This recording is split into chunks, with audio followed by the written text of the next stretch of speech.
आज जो है मैं इस वीडियो के माध्यम से आपको एक महत्वपूर्ण जानकारी देने जा रहा हूं और जैसा कि आपको मालूम है मैं खुद भी जीडीएस पीपीएम हूं। आपको जो भी जानकारी दूंगा सही और सटीक जानकारी दूंगा। देखिए, कास्ट सर्टिफिकेट के रिलेटेड जो है बहुत सारे सवाल आपके मन में चल रहे होंगे और हमारे बहुत सारे भाई लोग जो है इस बार जीडीएस ऑनलाइन शेड्यूल जनवरी 2025 में अप्लाई कर रहे हैं। 21,413 पद है, अप्लाई तो कर रहे हैं। बहुत लोगों को ये नहीं पता है कि दूसरे राज्य में जो है अप्लाई कर रहे हैं तो रिजर्वेशंस क्लेम कैसे करेंगे और रिजर्वेशंस के क्लेम करने के समय जो है क्या क्या देखा जाता है।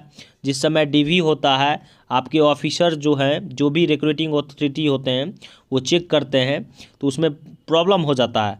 कहेंगे कि प्रेस्क्राइब फॉर्मेट में नहीं है, क्रूशियल डेट्स बताएंगे, वैलिडिटी ख़त्म हो गया, ये सब वगैरह बताते हैं। तो आपको डरने की ज़रूरत नहीं है, जो है हम आपको एक्सप्लेन करेंगे आपका राइट्स क्या है, अधिकार क्या है, हम सब एक्सप्लेन करने जा रहे हैं।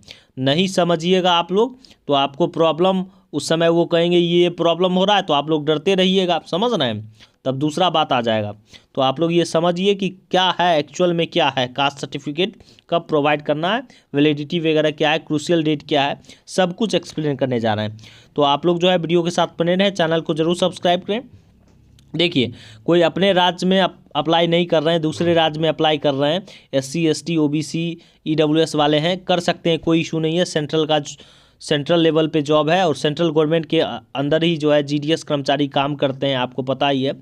तो सेंट्रल वाला जॉब है, तो आप लोग जो है अप्लाई कर रहे हैं तो आप लोग रिजर्वेशंस क्लेम कर सकते हैं। EWS OBC SC ST certificate DV के टाइम दिखाइएगा सेंट्रल लेवल वाला, तो जो है आपके लिए कोई इशू नहीं है। अब बात आ गया कि वैलिडिटी वगैरह का, तो हम आपको बताने जा रहे हैं कि SC ST का जो वैलिडिटी है कास्ट सर्टिफिकेट का, उसका कोई इशू नहीं है। 10 साल 15 साल पुराना भी होगा चलेगा, सेंट्रल फॉर्मेट में होना चाहिए, सेंट्रल लेवल वाला होना चाहिए, कोई इशू नहीं है। अब बात आ गया OBC का और EWS का। तो पहले EWS का सुन लीजिए। देखिए, पहले जो है जीडीएस का नोटिफिकेशन आता था, क्रूशियल डेट का कहीं भी मेंशन ही नहीं था नोटिफिकेशंस में, तो फाइनेंशियल ईयर वाला ले लेते थे। वो लास्ट फॉर्म के लास्ट डेट का बाद का भी बना हुआ था बहुत सारे डिविजन्स में ऐसे हैं क्रूशियल डेट के बाद के जीडीएस ज्वाइन किए हुए हैं, कोई इशू नहीं है, कोई दिक्कत ही नहीं था। क्योंकि ऑनरेबल सुप्रीम कोर्ट का भी गाइडलाइन है कि जो है फाइनेंशियल ईयर कवर करता है। 1 अप्रैल से सर्टिफिकेट EWS वैलिड है, तो 1 अप्रैल से ले लेते थे, कंसीडर करता था उसको डिपार्टमेंट, SSC भी कंसीडर करता था, डिपार्टमेंट ऑफ पोस्ट भी जो है उसको कंसीडर करता था, कोई इशू नहीं था। EWS के मामले में फाइनेंशियल ईयर देखा जाता था, वैलिड ईयर देखा जाता था, ठीक है। लेकिन कुछ डिवीज़न जो है समझ में करते हैं, अपने आप को समझते हैं कुछ और, तो वो जो है क्रूशियल डेट देखते थे। तो क्रूशियल डेट देखते थे तो उसमें जो है कुछ बच्चे को रिजेक्ट भी कर दिए।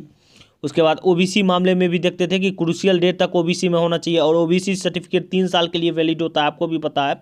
जब से जो है इशू होगा उससे 3 साल तक, मतलब क्रूशियल डेट तक जो है वो 3 साल के अंदर में आ जाना चाहिए। अगर हो जाएंगे तो प्रॉब्लम हो जाएगा, ऐसा वो डिपार्टमेंट के कुछ ऑफिसर्स कहते थे।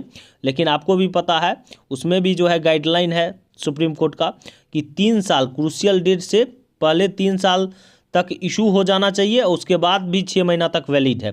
मतलब 3 साल 6 महीना, जब से वो सर्टिफिकेट बना वो 3 साल 6 महीने तक जो है वैलिड है। मतलब 3 साल के बाद 180 दिन तक भी वैलिड है, ठीक है। और OBC के मामले जो है वो टाइम भी देता है डिपार्टमेंट। इस बार भी जो है आपको फर्स्ट DB में जो है प्रोविजनल सेलेक्टेड कर लेगा और 15 दिन का टाइम भी देगा, अगर प्रेस्क्राइब फॉर्मेट में OBC आपने प्रोवाइड नहीं किया। और इस बार मेंशन भी कर रखा है कि आप जो है क्लोजिंग डेट तक, एप्लीकेशंस के फॉर्म क्लोजिंग डेट तक अगर आप OBC में आ जाते हैं कोई दिक्कत नहीं है, लेकिन अगर क्रीमी लेयर में नहीं आते कोई इशू नहीं है, उसके बाद का भी, क्लोजिंग डेट के बाद का भी सर्टिफिकेट बनवा के दीजिएगा, चलेगा, कोई इशू नहीं है। और EWS वाला फाइनेंशियल ईयर वाला चलेगा, लेकिन 31 मार्च के बाद फाइनेंशियल ईयर बदल जाएगा तो वो तो चलेगा नहीं, तो आपको 31 मार्च से पहले का बनाना है। आप देखिए EWS में एक चीज़ और भी प्रॉब्लम है, EWS पहले फाइनेंशियल ईयर वाला बनता था, अब बनता है डेट ऑफ इशू से, जब से बनेगा तब से 1 साल तक। तो आपको जो है फाइनेंशियल ईयर वाला बनता नहीं है, बहुत जगह बंद हो गया। तो आपको क्या करना है कि पहले EWS बना लेना है, इनकम सर्टिफिकेट बनवा लेना है, उसके बाद ही जो है EWS क्लेम करना है और EWS से आपको फॉर्म भरना है। समझ में आ गया। और OBC वाले सेंट्रल लेवल पे कास्ट सर्टिफिकेट बनवा लेंगे, OBC सर्टिफिकेट बनवा लेंगे, उसके बाद जो ही आपको OBC क्लेम करना है।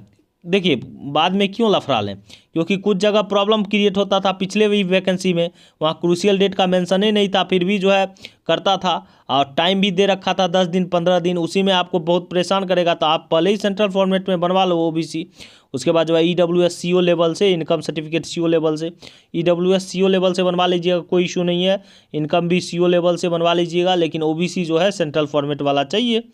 आपको पता ही अनुमंडल स्तर से वगैरह बनता है, तो आप लोग वहाँ से बनवाएं, और जिससे कि अच्छा रहेगा, जिससे कि आप क्लेम कर सकते हैं। कोई भी स्टेट में फॉर्म भरिए, कोई इशू नहीं है।